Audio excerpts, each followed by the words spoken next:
Hey everyone, my name is Paul, and today I'll be replacing the tires on my scooter. This is the Honda Elite 110. It was only sold in the United States in 2010, but the rest of the world knows it as the Lead 110. This scooter has a top speed of 50 miles per hour and gets 105 miles per gallon. It has a reliable, fuel-injected and water-cooled engine and a low seat height that is comfortable for shorter riders. It also has the biggest seat compartment I've ever seen on a scooter. Mine has 5,000 miles and it's ready for some maintenance. The front axle takes a 14mm and a 19mm wrench. Once the nut is off, you can pull the axle out. Pull the speedometer puck off the wheel, then move the wheel forward. I removed the valve core to let the air out of the tire, then I'm using a metal tire lever to push the tire bead away from the edge of the rim. I'm using high gloss coating as a lubricant to make this easier. This tire has been on here for 10 years and it's very hard to break it loose. Once the bead is off the rim, flip the wheel over and do the other side. I'm applying pressure with my foot and prying the tire down with the tire lever. This is very hard, but don't give up. Now I can use the tire levers to pry the tire off the rim. Notice my foot on the opposite side of the levers. Pushing the tire into the drop center of the rim gives you enough room to pull the tire bead off. With the first bead off, you can get the lever under the second bead. I'm spraying some more lube, and now I can just Hulk rip that tire off. There we go. Cut the old tire valve and rip it out with some pliers. My Honda Elite gets over 100 miles per gallon and has never broken down. I want to keep the same performance and reliability by using original replacement parts. Revzilla.com has a great OEM parts selection on their site. Just find your part on the diagram and order it.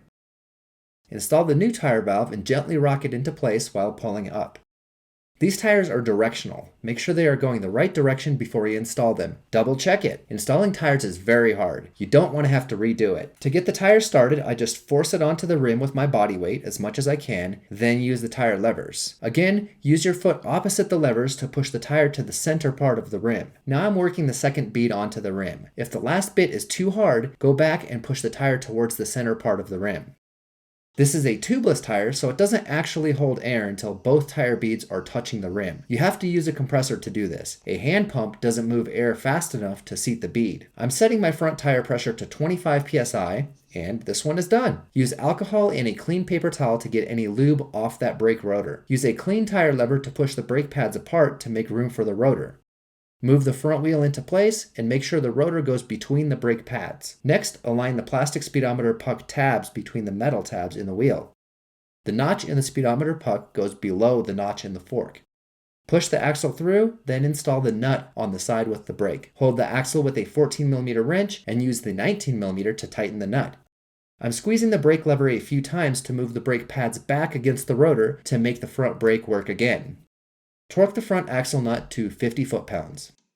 The muffler is blocking access to the rear wheel, so the exhaust will have to come off. Start by removing the two nuts holding the pipe onto the cylinder head, located under the scooter. The muffler support bracket has two bolts and takes a 14mm wrench. Now the pipe can come off. The exhaust gasket gets crushed, so I want to install a new one to prevent an exhaust leak. The rear axle nut takes a 24mm socket, but I'll need to hold the wheel to break it loose. Take the scooter off the stand and hold the rear brake while loosening the nut. Take the nut off and don't lose the washer.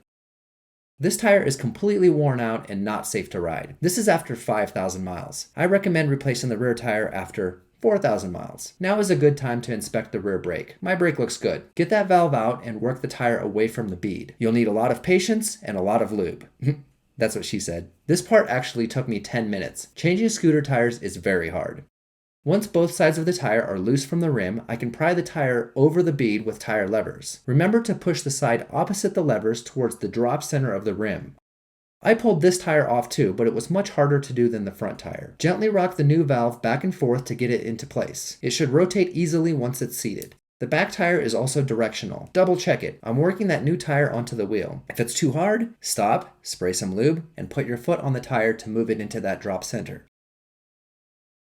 Use a compressor to inflate the tire and make sure the tire snaps onto the rim on both sides. Don't go over 40 psi when seating the bead. Honda says the rear tire pressure should be 33 psi if you ride with 2 people, or 29 psi if you don't have any friends. Now it's time to put the rear wheel back on. Don't forget that washer, then use a 24mm socket to reinstall the nut.